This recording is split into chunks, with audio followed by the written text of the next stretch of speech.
આજે હું એક ભજન ગઈશ. એમ કહેવાય કે આપણે તો થોડું દુઃખ પડે તો 10 જણા આગળ જઈને બૂમો પાડી આવી, મારા આમ ને મારે તેમ ને, અને કેટલાયને આપણે કઈ વળીએ, ક્યાં સુધી કીધા રાખીએ. પાછું કાનુડો તો આવ્યો તો આપણને બધું શીખવાડવા માણસ રૂપે, એને કેટલી તકલીફો પડી હતી. તો આ ભજનમાં એને કઈ કઈ તકલીફો પડી, જો શબ્દો તમે સાંભળશો ને, બહુ સુંદર શબ્દો છે. એની ઉપરથી આપણી તકલીફો તો કંઈ જ નથી. અને આ તો કહેવા જેવું છે. બાકી તમે આસપાસ નજર કરો, આપણે સરસ મજાના ઘરમાં રહીએ, તમે આ ગોધરા કામ કરતા હોય, જુઓ ખેતરમાં એકલા પડ્યા રહેતા, છોકરાઓ ગાડા પગી પડતા હોય, એની સામે તો આપણે ભગવાનનો આભાર માનવો જોઈએ કે આપણે ઘણા સુખી છીએ. તો તકલીફો નિવારણ એનું આ સુંદર ભજન છે. ભગવાનને એટલી તકલીફો પડી હતી તો ભગવાન કશું બોલ્યા વગર આપણને દર્શાવી દીધું હતું. દુનિયાના દુઃખ હરનારા, તું જાતે દુઃખી કેમ થયો? મા બાપને જોયા બંધનમાં, તો એ ગોકુળીએ કેમ રહ્યો? તું 14 ભુવનનો સ્વામી છે, ઘટ ઘટ વ્યાપી અંતરયામી.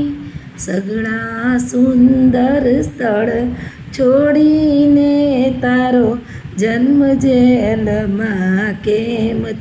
વિચારો, આપણે તો એમ બાઈ કહીએ કે સારા દિવસે અહીંયાથી સારી હોસ્પિટલને, સારું બેડને, સારા ડૉક્ટરને, સારી ગાડીમાં એને લઈ જવાની ને લાવવાની ને, કેવું હે?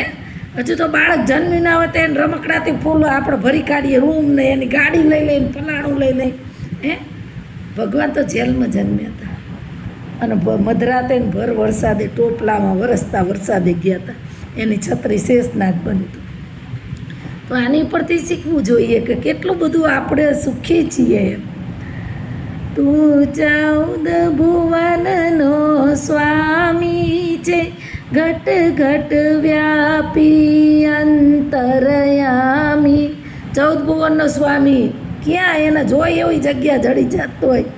સગળા સુંદર સ્થળ છોડીને તારો જન્મ જેલ કેમ થયો? તું અજય ભયને અવિનાશી, કોની બીકે ગયો ગોકુળ નાસી.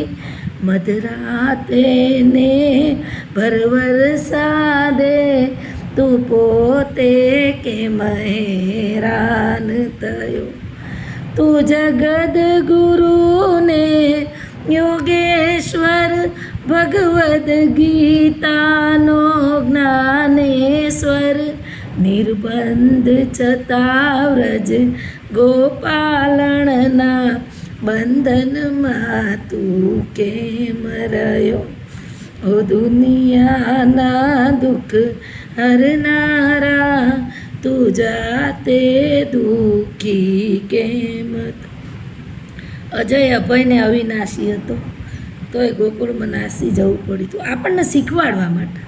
નાસી જવું ને પલાયન થવું, એમ કે ડાકોરના રણ છોડીને વયા ગયા, રણછોડ નામ પડ્યું, પણ એ કોઈક સારી ક્રિયા માટે. આમ કામચોરીથી ભાગી જવાની વાત આવતી નથી. અને એ નિર્બંધ છે, જોયું તમે? નિર્બંધ, કોઈના બંધનમાં નથી. તોય આજ લોકો બોલે છે રાધા કૃષ્ણ રાધા કૃષ્ણ રાધા કૃષ્ણ. વ્રજ ગોપાલણના બંધનમાં રહે. અતૂટ પ્રેમને જાહેર કરવાની જરૂર હોતી નથી. વગર કીધે જાહેર થયેલો છે, લોકોના દિલમાં વસેલો છે. એની સબૂતોની કોઈ જાહેરાતો હોતી નથી. એ તમારા દિલમાં જ છે. કોઈ પ્રત્યે તમને લાગણી છે, માન છે, સન્માન છે, પ્રેમ છે, હેત છે, સ્નેહ છે, કડવાહટ છે, નફરત છે, તો એ પણ વગર બોલે તમે દર્શાવી શકો છો. એના સમય આવે ત્યારે તમે નિભાવી શકો છો.